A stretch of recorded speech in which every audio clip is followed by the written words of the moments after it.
नमस्कार मैत्रिणींनो, स्वागत आहे तुमचं पुन्हा एका नवीन व्लॉगमध्ये। तर आजचा व्लॉग खूपच स्पेशल आहे, जसं की तुम्ही इंट्रोवरून ओळखलेलंच असेल।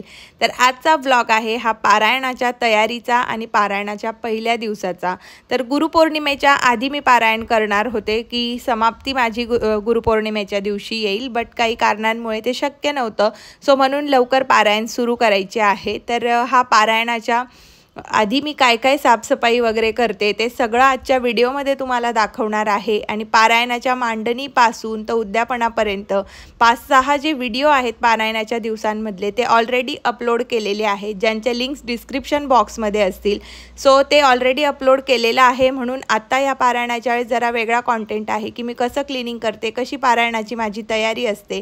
तर मी सकाळीच नाशिकच्या फुल बाजारात जाऊन आलेली आहे आणि तिथून आणलेले आहेत भरपूर असे फुलं आजच्या पूजेसाठी। तर पारायणाच्या आदल्या दिवशी मी पूर्ण माझ्या देवघराची क्लिनिंग करत असते आणि देवघराचं सगळं सामान व्यवस्थित काढून सगळी क्लिनिंग झाल्यानंतर देवघराची थीम वगैरे सगळं मी चेंज केलेलं आहे। तर आज मी देवघरात पिंक कलरची थीम लावलेली आहे। आज सगळं बेबी पिंक कलरमध्ये असेल, फुलं, देवघरातलं जे आसन आहे वेल्वेटचं ते, त्यानंतर देवघरातला ज्या बाहेरनं मी माळा लावते, तोरण लावते, सगळं काही पिंक कलरमध्ये असेल, बेबी पिंक। आणि बेबी पिंक कलर सिल्वर देवांसोबत खूप छान जातो, इतकं प्रसन्न आणि इतकं फ्रेश वाटतं त्या पिंक कलरमुळे, जे तुम्हाला आता पुढे बघायला मिळणारच आहे। त्याआधी पारायणासाठी मी काय आणलंय तर भरपूर असे गजरे मी आणते। माळा न लावता मी गजऱ्यांच्याच माळा फोटोला वगैरे लावते। त्यानंतर आपल्या स्वामींचे आवडते हे सोनचाफा, तर ते पण मी आणलेले आहेत। त्यानंतर पानं लागतात पूजेसाठी, तर ते आणलेलं आहे। त्यानंतर बेलपत्र आणलेले आहे, कारण सोमवारची पूजा होती त्यामुळे। त्यानंतर आजची थीम पिंक आहे आणि देव सिल्वर आहे, सो पिंक आणि व्हाईट कलरचे फुलं मी आज लावणार आहे, जेणेकरून छान दिसेल पिंक आसनावरती।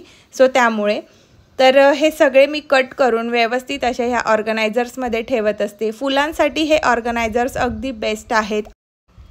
तर आज मला देवघराची पूर्ण डीप क्लिनिंग करायची आहे, जी मी मंथली एकदा करतच असते। तर आता डीप क्लिनिंगमध्ये मी काय काय करते, तर डीप क्लिनिंग जेव्हा मी करत असते तेव्हा सगळे देव मी व्यवस्थित क्लीन करून घेते। जे दर 8 दिवसाला आपल्याला देव उजळवायचे असतात, तर ते तर मी दर 8 दिवसाला करतेच, पण या दिवशीसुद्धा मी सगळे देव उजळवते। पुन्हा आसन जे आहे ते पूर्ण मी चेंज करते। स्वामींच्या मूर्तीपासून विठ्ठल रुक्मिणीची जी मूर्ती आहे, हे सगळ्या मूर्त्या, कळस, हे सगळं बाहेर काढून पूर्ण देवघर जे आहे ते व्यवस्थित मी एका कोलीनने आणि 2 माझे मी देवघरासाठी स्पेशल असे कापड ठेवलेले आहेत, त्यांनी क्लीन करून डीप क्लिनिंग देवघराची करत असते, जे तुम्हाला आता पुढे मी दाखवणारच आहे।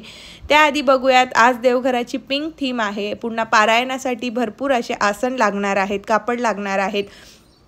तर मी ते कसे स्टोअर करते तर त्याचा एक सेपरेट व्हिडिओ पण येईल, पण त्याआधी तुम्हाला दाखवते आजचा पिंक थीमनुसार पिंक कलरचं जे वेल्वेट मी यूज करणार आहे आसन म्हणून।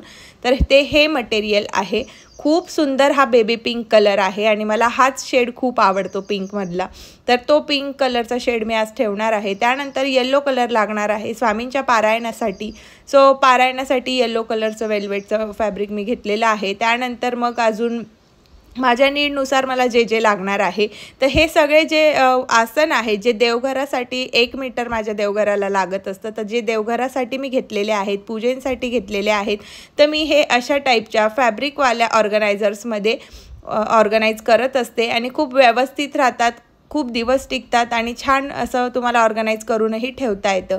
त्यानंतर पर्पल कलरचं सुद्धा माझ्याकडे ते वेल्वेट आहे। हे भरपूर जे आसनं तुम्हाला दिसत आहेत वेगवेगळे वेल्वेटचे, त्यांचे सगळ्यांचे लिंक्स मी तुम्हाला डिस्क्रिप्शनमध्ये देईल, पण ते 2, 2.5 किंवा 3 मीटरमध्ये मिळत असतात। त्यानंतर आपल्या स्वामींची ही फर टोपी आहे, जी मला खूप आवडते, आणि ही फर टोपी आणि फरची शॉल जेव्हा मी स्वामींना घालते ना, स्वामी खूप गोड दिसतात, सो त्यामुळे। त्यानंतर माझा आवडता हा मल्हारी ड्रेस आहे स्वामींचा, खूप छान दिसतो हा पण, आणि एकदम वेगळाच लुक स्वामींचा येतो। जे पहिल्या दिवशी सोमवार आहे पारायणाच्या, त्यामुळे त्या दिवसासाठी मी हा ड्रेस काढलेला आहे। त्यानंतर फेटे यावेळी भरपूर असे स्वामींसाठी घेतलेले आहेत, तर ते फेटेसुद्धा मी स्वामींना पारायणाच्या दिवसांमध्ये वेअर करवणार आहे। त्यानंतर पगडी आहे, मल्हारी पगडी आहे, भरपूर असे वेगवेगळ्या व्हरायटी आहेत जे मी महाराजांना या पारायणाच्या वेगवेगळ्या दिवशी वेगवेगळा ड्रेस असं करून वेअर करवणार आहे। तर त्यानंतर बघूयात हा फर ड्रेस जो मी स्वामी मूर्ती आर्ट यांच्याकडून घेतलेला आहे। शीतलताईंकडून मी भरपूर असे स्वामींचे वस्त्र घेत असते, खूप छान क्वालिटीमध्ये मिळतात, अगदी व्यवस्थित स्टिच केलेले, 11 इंच मूर्तीसाठी परफेक्टली बसणारे। तर भरपूर मैत्रिणींचे प्रश्न येत आहेत इंस्टाग्रामला पण आणि इकडे माझ्या व्लॉग्सला पण की तुम्ही स्वामी महाराजांची जी मोठी मूर्ती आहे ती कुठून घेतलेली आहे। तर ती मी अक्कलकोटवरून घेतलेली आहे आणि त्याचा सेपरेट व्लॉग आपल्या चॅनलवरती आहे, तुम्ही बघितलेला नसेल तर डिस्क्रिप्शन बॉक्समध्ये मी लिंक देऊन देईल। तर त्याचा एक सेपरेट व्लॉग आहे, किती व्हरायटी होत्या आणि त्यातनं मी ही मूर्ती कशी सिलेक्ट केली, मला किती वेळ लागला मूर्ती सिलेक्ट करण्यासाठी, ते सगळं त्या अक्कलकोटच्या व्लॉगमध्ये आहे।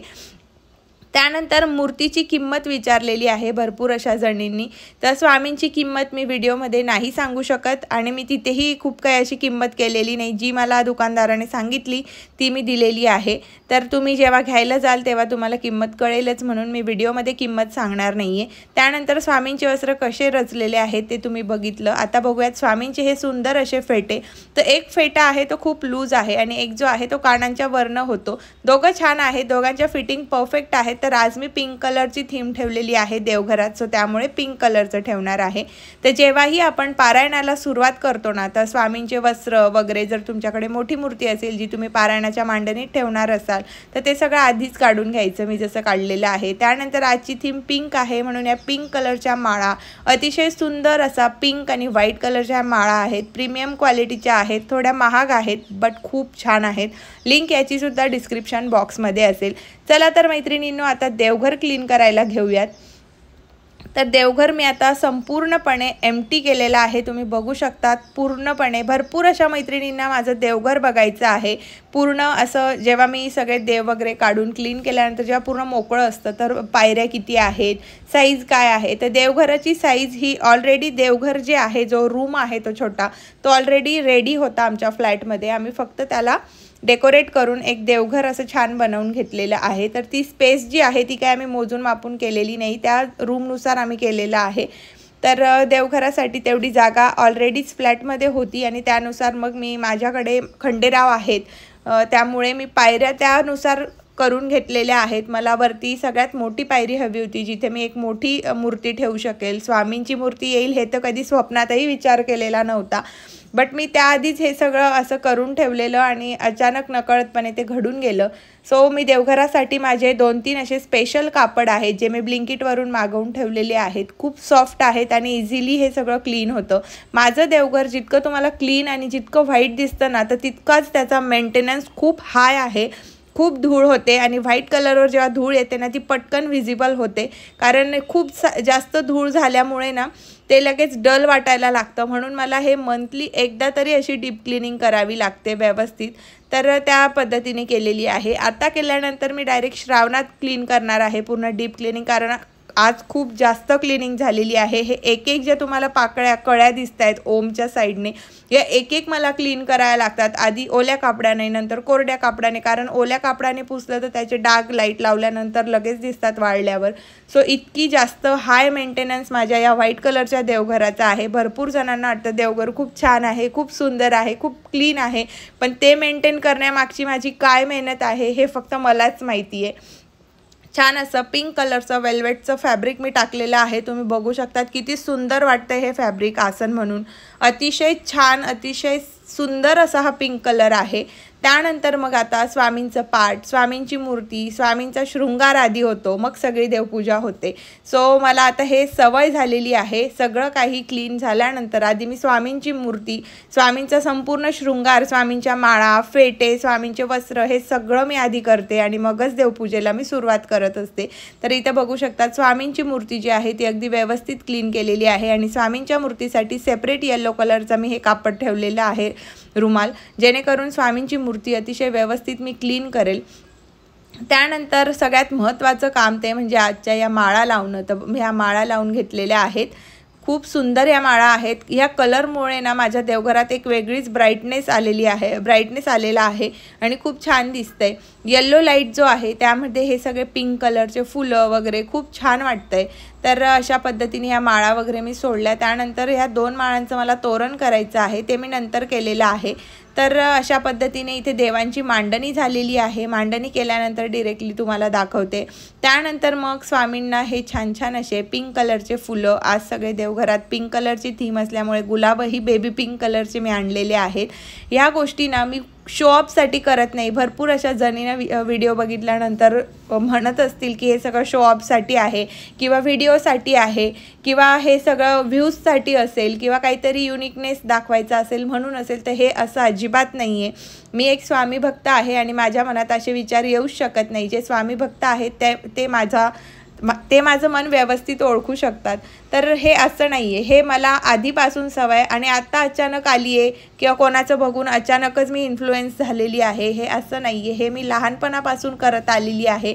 जेव्हा मी 4थी 5वीत असेल तेव्हासुद्धा मी स्वतः माझ्या हाताने पितांबरीने देव क्लीन करायची आणि मी स्वतः देवपूजा करायची, बागेतनं फुलं तोडून आणायची आणि छान असे फुलं देवांना व्हायची। तर ते एक वेगळ्या लेवलचं सॅटिस्फॅक्शन आहे। आता ज्याला त्याची आवड आहे त्याला व्यवस्थित कळू शकतं। सो अशी माझी सुरुवात आहे आणि एक पिंपळाच्या झाडापासून महादेवाच्या सेवेत मी आलेली आहे आणि स्वामींच्या सेवेत कशी आली हे मी तुम्हाला खूप नंतर सांगणार आहे, जेव्हा माझ्या बऱ्याचशा काही अशा गोष्टी आहेत ज्या नकळतपणे स्वामी सेवेत आल्यानंतर होत गेल्या, क्लिअर होत गेले मार्ग। तर कसं काय मी स्वामी मार्गात आली हे पण तुम्हाला सांगेल येत्या व्लॉग्समध्ये, पण आत्ता नाही, त्याला वेळ आहे अजून। तर अशा पद्धतीने मी सजावट देवघराची करत असते, देवांची पूजा अशी करत असते। त्यानंतर स्वामींना सुंदर असं हे वस्त्र, आज पिंक आणि व्हाईट आहे म्हणून सिल्वर जरीचा हा ड्रेस घातलेला आहे स्वामींना, खूप छान आहे। आणि हे मला बनवून दिलेलं आहे आपल्या ममता जोशी या ताईंनी।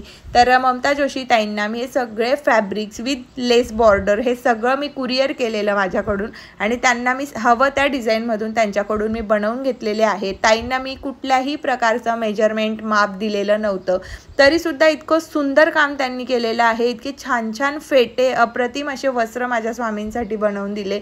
तर खूप मनापासून काम करतात। भरपूरशा मैत्रिणी विचारतायत स्वामी वस्त्र कुठून घेतले, तर स्वामी वस्त्र माझे जे मोठे फेटे वगैरे आहेत, मोठ्या स्वामींचे वस्त्र आहेत, तर स्वामी मूर्ती आर्ट आणि फेटे जे आहेत ते सगळे मी ममता ताईंकडून बनवून घेत असते आणि छोटे वस्त्र जे आहेत ते ओविश्री कलेक्शन यांच्याकडून घेते। त्यानंतर स्वामींसाठी मी छान अशी मोतीमाळ आणलेली आहे, जी 2 लेअर करून मी स्वामींना आज वेअर केलेली आहे आणि फेट्यावरच्या मोतीमाळा आणि स्वामींच्या गळ्यातल्या मोतीमाळा अगदी परफेक्ट कॉम्बिनेशन झालेलं आहे आणि अशा प्रकारे आजची देवपूजा झालेली आहे। पुढे पूर्ण व्हिडिओ दाखवेल तुम्हाला। त्यानंतर सगळं काही आवरून झालं, जेवण वगैरे केलं, देवपूजा झाली, सगळं काही झाल्यानंतर 3 वाजेपासून मग मी या मांडणीच्या वगैरे सगळ्या तयारीला लागली। तर इथे मी आधी विंडो जी आहे व्यवस्थित क्लीन करून घेतलेली आहे निरम्याने आणि मग सगळं ओल्या कापडाने पुसून व्यवस्थित विंडो ज्या आहेत त्या आता मी ड्राय होऊ देते। त्या ड्राय झाल्यानंतर पुन्हा मी कोलीनने त्या क्लीन करणार आहे, कारण जेव्हा आपण निरम्याने वगैरे असं पुसून घेतो तर त्याचे डाग राहून जातात। किती मी 4-5 वेळा क्लीन केलं तरीसुद्धा डाग दिसत होते, मग नंतर कोलीनने करेल। तर जे स्वामींचं आपण पारायण मांडत असतो दत्तांचं, ते एका स्पेशल अशा रूममध्ये मी मांडते। माझ्याकडे जागा भरपूर आहे। सो माझा जो स्टुडिओ आहे, व्हिडिओज जिथं मी करत असते, माझं जे व्हॅनिटी आहे, मेकअप व्हॅनिटी, त्या रूममध्ये मी हे सगळं करते, कारण तिथे सहसा कोणी येत नाही आणि डिस्टर्बही होत नाही। तुमच्या मेड्स वगैरे ज्या येतात त्यांनाही आपण त्या पिरियडमध्ये रिस्ट्रिक्ट करू शकतो। जास्त कोणाचं येणं जाणं त्या रूममध्ये नसायला हवं, कारण आपण बाहेर भरपूर अशा लोकांना भेटत असतो, भरपूर अशा वेगवेगळ्या एनर्जीज आपल्यासोबत हँडशेक वगैरे होत असतो, भेटत असतात, बोलत असतो, तर ते सगळं काही नको। सो त्यामुळे सेपरेट मी हे ठेवत असते। तर छान मी डेटॉल टाकून माझ्या ज्या लादी आहे ती क्लीन करून घेतली आणि त्यानंतर ह्या विंडोज वाळल्यानंतर कोलीनने अगदी ड्राय फॅब्रिकचं जे माझ्याकडे आहे ते घेतलेलं आहे आणि त्याने मी ह्या विंडोज ज्या आहेत त्या क्लीन करून घेतलेल्या आहेत। खूप छान अशा क्लीन होतात कोलीनने पण त्याआधी तुम्हाला सगळी डस्ट वगैरे ही धुवून काढावी लागते। सो अशा पद्धतीने मी छान असं क्लीन करून घेतलेलं आहे। पूर्ण स्टुडिओमध्ये माझे भरपूर मिरर्स आहेत, ते सगळे मिरर्स क्लीन केलेले आहेत आणि ह्या विंडोच्या खालची जी भिंत आहे तिकडेच मी पारायण मांडणार आहे, कारण देवघर ज्या दिशेने आहे त्याच दिशेने मी पारायण मांडते। तर अशा पद्धतीने ही सगळी क्लिनिंग आपण स्वतःच केली तर एक वेगळ्या लेवलचं सॅटिस्फॅक्शन असतं की आपण पारायणासाठी ही एक नकळत आपल्या हातून घडणारी सेवा पण तुम्ही म्हणू शकतात। तर पारायण जेव्हा आपण करतो ना, तर तो रूम, ती जागा, ते सगळं क्लीन आणि गोमूत्र शिंपडून व्यवस्थित शुद्ध झालेली असावी, तिथे कुणाचाही जास्त सहवास नसावा तुमच्याशिवाय। अशा पद्धतीने पारायणाची रूम जर तुमच्याकडे भरपूर अशी जागा असेल तर सेपरेट ठेवावी, म्हणजे तुम्हाला जास्त नियम पाळण्याची गरज नसते कोणी आल्यावर, नाहीतर मग पुन्हा पुन्हा गोमूत्र शिंपडावं लागतं। तर अशा पद्धतीने मी सगळं क्लीन करून घेत असते। ही सगळी तयारी माझी पारायणाच्या आदल्या दिवशी चालते, कारण आदल्या दिवशी मी तर म्हणेन तुम्ही आदल्या दिवशी नका करू, 2 दिवस आधीच हे क्लिनिंग करून ठेवा, कारण पारायणाच्या दिवशी आपण पहाटे उठतो आणि मला ना खूप ओव्हरलोड झाल्यासारखं होतं। पारायणासाठी ती सगळी क्लिनिंग जी आहे ती झालेली आहे। आज संडे आहे आणि सकाळपासून वर्किंग आहे, तर 1 बाय 1 मी तुम्हाला सगळी क्लिनिंग दाखवणार आहे। आज मला सगळं आवरायचं आहे, कारण उद्यापासून सुरू होतं आहे आपलं पारायण, आणि विशेष म्हणजे पारायणात आपल्याला प्रसन्न वाटलं पाहिजे, त्यासाठीची ही धडपड आहे। तर आता पुढे व्हिडिओ कंटिन्यू करा। तर मैत्रिणींनो, तुम्ही माझ्या अवतारावरूनच ओळखलं असेल मी किती थकलेली आहे, म्हणून तुम्हाला सांगते की पारायणाच्या 2 दिवस आधीच हे सगळं क्लिनिंग वगैरे तुम्ही डन करून टाकायचं। तर आता पारायणाची तयारी करते। मागच्या वेळेस येल्लो आणि ऑरेंज कलरची थीम होती, मोस्टली तो कलर होता। यावेळी पिंक आणि व्हाईट कलरची थीम ठेवणार आहे। मला प्रत्येक वेळी तेच रिपीट आणि तेच सेम बोर होतं, म्हणून मग मी अशा चेंजेस जे आहे ते करत असते। पारायण जरी आपण खूप दिवसानंतर करत असलो तरी सुद्धा मला ते सेम नको असतं त्या गोष्टी, त्यामुळे तर मग मी इथे पिंक कलरचं हे छान असं लोटसवालं लावलेलं आहे, थीम ती ठेवलेली आहे। त्यानंतर मी माळा वगैरे लावून बघते कुठली छान वाटते कुठली नाही, आणि हे सगळं असं बॅकग्राऊंड वगैरे तयार केलं ना तर आपल्यालाही काहीतरी असं प्रेझेंटेबल वाटतं, छान आपण काहीतरी केलेलं आहे असं वाटतं। सो ह्या गोष्टी मला खूप आवडतात, आणि ह्याच गोष्टींमुळे माझं चॅनल, माझं जे इंस्टाग्राम पेज आहे ज्यावर मी घर सजावटीचे, देवपूजेचे व्हिडिओज टाकते, प्रचंड व्हायरल होत आहे, घराघरात व्हिडिओ जात आहेत, भरपूर अशा नवीन मैत्रिणी कनेक्ट होत आहेत आपल्या चॅनलला, आपल्या इंस्टाग्राम पेजला। तर तुम्ही जर नवीन असाल तुम्हीही पटकन हे चॅनल सबस्क्राईब करा, छान आयडिया, छान व्हिडिओ बघण्यासाठी। आणि इंस्टाग्राम पेज जे आहे निकिता मिनी व्लॉग्स, ते पण पटकन तुम्ही फॉलो करून ठेवायचे, ज्याच्या लिंक्स डिस्क्रिप्शन बॉक्समध्ये असतील। तर असं हे सगळं माझं चालू असतं, तर असं मी सगळं काही करून घेत असते। मला या गोष्टी केल्याने एक वेगळ्या लेवलचं सॅटिस्फॅक्शन मिळतं, शो ऑफ अजिबात नाही आहे। भरपूर अशा मैत्रिणी असा विचार करतात की हे सगळं शो ऑफसाठी, व्ह्यूजसाठी किंवा व्हिडिओसाठी आहे, तर मला शो ऑफच करायचा असता, तर मी ह्या सगळ्या गोष्टी पूजा न करताही शो ऑफ मी करू शकते। या पूजे थ्रू शो ऑफ मी का करणार आहे? तर ह्या असे जे काही गैरसमज असतील तुमच्या मनात तर ते काढून टाका, हे शो ऑफ नाही आहे, हे फक्त आणि फक्त एक माझ्या हातून घडणारी स्वामी सेवा आणि देवांची सेवा आहे। आणि समजा तुम्ही समजतच असाल हा शो ऑफ आहे, तर शो ऑफ करता सुद्धा माझ्या हातून सेवा घडते असं तुम्ही समजू शकतात। आता ज्या लोकांना नाही समजून घ्यायचं आहे त्यांच्यासाठी, बाय द वे मी अशा लोकांचं टेन्शन अजिबात घेत नाही, मला 1% सुद्धा या गोष्टींचा फरक माझ्यावर मी होऊ देत नाही, कारण जे लोक आपल्याला नावं ठेवतात तेच आपल्याला कॉपी करतात हे मला माहिती आहे। सो त्यामुळे तर अशा पद्धतीने छान असा बॅकड्रॉप रेडी केलेला आहे, आणि आता मी पाट, माझ्याकडे ना मोठं चौरंग नाही आहे, सो त्यामुळे मग मी असं सुबक आणि सुटसुटीत मांडणी मला खूप आवडते, असं गचगच नको वाटतं। तर हे एक वेगळं टॅलेंट आहे, हे एक वेगळी कला आहे व्यवस्थित मांडणी करायची सुद्धा, आणि हे अशा मांडणी करून दिवसेंदिवस ना माझी जी ही कला आहे ती डेव्हलप होत चाललेली आहे, अजून मी ते छान करते। तर अशा पद्धतीने 3 पाटांचा वापर करून मग त्यावर मी असं चौरंग ठेवणार आहे। हा जो गॅप आहे त्यामध्ये मी छोटं पाट ठेवलेलं आहे, आणि छान अशी मांडणी होईल, एका साईडला कळस, एका साईडला दत्तांचा फोटो, मध्ये स्वामी महाराजांची मूर्ती, मग जपमाळ, त्यानंतर आपण लोटी भांड ठेवतो ते, त्यानंतर दिवा आपला असतो उजव्या साईडला, ते असं सगळं व्यवस्थित बसण्यासाठी हा प्रयत्न।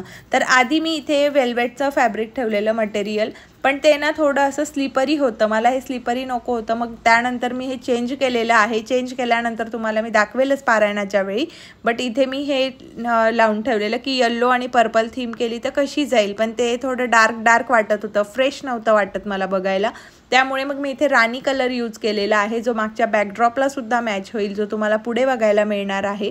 तर हे फॅब्रिक वगैरे जेव्हा आपण लावतो ना, 4ही कोपरे अगदी व्यवस्थित मॅनेज करून, व्यवस्थित फोल्ड करून, असं व्यवस्थित शार्पनेस तुमच्या पूजेमध्ये यायला हवा। छान वाटतात असं पूजा केल्याने। आता बरेच जण सांगतील आम्हाला इतका वेळ नसतो, मग हा इतका टाइमपास आम्ही नाही करू शकत, तर तुम्ही नाही करू शकत तर तुम्हाला इंटरेस्ट नाही आहे, मला इंटरेस्ट आहे म्हणून मी या सगळ्या गोष्टी करत असते।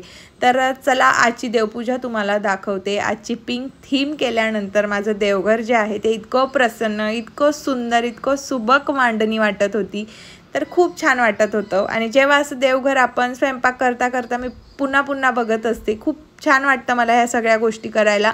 अजिबात हे असं नाही आहे जबरदस्ती केल्यासारखं, हे सगळं मनापासून करते, मनापासून या गोष्टी करायला आवडतं म्हणून त्या होतातही छान। तर अशा पद्धतीने छान स्वामी पण खूप सुंदर दिसत होते फेट्यामध्ये, ती मोत्यांची माळ, पुन्हा फेट्याला तो मोत्यांची माळ, खूप सुंदर लुक येत होता स्वामींचा पण। तर अशा पद्धतीने आजची ही देवपूजा होती, आजची अशी मांडणी होती। त्यानंतर विठ्ठल रुक्मिणीची मूर्ती मी कुठून घेतली आहे, ते ही ऑफलाईन स्टोअरमधून घेतली, तुम्हाला कुठेही इझिली अवेलेबल असेल ही मूर्ती। मला खूप आवडली ती मूर्ती, सो माझी खूप इच्छा होती की वरच्या प्लॅटफॉर्म जो मी बनवला आहे, वरची पायरी, त्यावर मी विठ्ठल रुक्मिणीची पण मूर्ती ठेवावी, म्हणून मग मी ती एक मोठी मूर्ती ठेवलेली आहे। त्यानंतर रांगोळी न काढता मी व्हाईट कलरचा जो पॅच आहे MDFचा तो वापरला आहे, त्यावर पिंक कलरची ती प्लेट ठेवलेली आहे दिव्यासाठी। चला तर मैत्रिणींनो, आता सकाळ झालेली आहे, 3 वाजेला मी उठलेली, मला 2 वाजेपासून जाग आलेली की सकाळी उठायचं आहे म्हणून। तर 3:30 पर्यंत माझा चहा वगैरे ठेवून सगळं रेडी झालं आणि मग मी 3:30ला पारायणाला सुरुवात केलेली आहे। तर इथं आज येलो कलरची साडी घातलेली आहे, आपल्याला एक बांगडी घालायची आहे, हिरव्या बांगड्या तुम्ही घालू शकतात, कुठल्याही प्रकारची एक बांगडी तुमच्या हातात असली पाहिजे, टिकली लावायची आहे, येलो कलरची साडी घालायची आहे आणि मग पारायणाला सुरुवात मी केलेली आहे। संकल्प वगैरे सोडतानाच्या क्लिप्स मी दाखवत नाही आणि डिटेल पारायणाची मांडणी वगैरे याचे सेपरेट व्हिडिओज आहेत, ते तुम्ही बघू शकता। त्यानंतर मग इथे संध्याकाळी मी मंदिरात जाणार होती, महादेवाच्या सोमवार होता म्हणून, तर व्हाईट कलरचा ड्रेस घातला आणि संध्याकाळची आरती मी करून घेतली मंदिरात जाण्याआधी। ते इथे छान अशी मी आरती केलेली आहे, गोमूत्र शिंपडून घेतलेलं आहे आणि मग मी आरतीला सुरुवात करणार आहे। तर ग्रंथ वगैरे मी येल्लो कापडामध्येच ठेवत असते। संपूर्ण माहिती तुम्हाला पारायणाच्या मांडणीच्या व्हिडिओत तर मिळूनच जाईल, पण इथेही तुम्हाला सांगते। त्यानंतर छान अशी स्वामींची रांगोळी, पाटाच्या अवतीभोवती छान अशी पिंक कलरची रांगोळी काढलेली आहे, पिंक थीम असल्यामुळे, आणि पिंक आणि येल्लो कलरचा वापर करून आजची ही अशी मांडणी आहे। स्वामींचे जे रूप आहे ते महादेवाचं रूप आज स्वामींनी धारण केलेलं आहे। त्यानंतर गजऱ्यांनी छान असा कळस, समया, स्वामींना सुद्धा गजऱ्याचा हार, त्यानंतर दत्तांना गजऱ्याचा हार, गणपती बाप्पांना गजऱ्याचा हार मी घातलेला आहे, खूप छान वाटतंय। धूप दीप लावून, तुपाचा दिवा इसेन्शियल आहे पारायणासाठी, तुपाचा दिवा लावलेला आहे आणि मग मी आरती करून घेणार आहे। त्यानंतर धूप कप घेतलेले आहेत, सबरानी धूप कप मी जो आहे तो वापरत असते प्रत्येक पूजेमध्ये संपूर्ण घरात फिरवण्यासाठी। तर अशा पद्धतीने धूप वगैरे लावून छान अशी पारायणाची पूजा केलेली आहे। पुढे तुम्ही व्हिडिओ बघालच मी काय काय करते ते। तर मैत्रिणींनो, अशाच टाईपचे जर का तुम्हाला व्हिडिओज आवडत असतील तर नक्की सबस्क्राईब करा चॅनलला, इंस्टाग्रामला दोघं पेजला फॉलो करायला विसरायचं नाही आहे। आता भरपूर अशा छान छान पूजा तुमच्यासोबत शेअर करणार आहे आषाढी एकादशी, गुरुपौर्णिमेच्या दिवशी, तर तेही नक्की बघा। चला तर मग भेटूयात नेक्स्ट व्हिडिओमध्ये, तोपर्यंत बाय।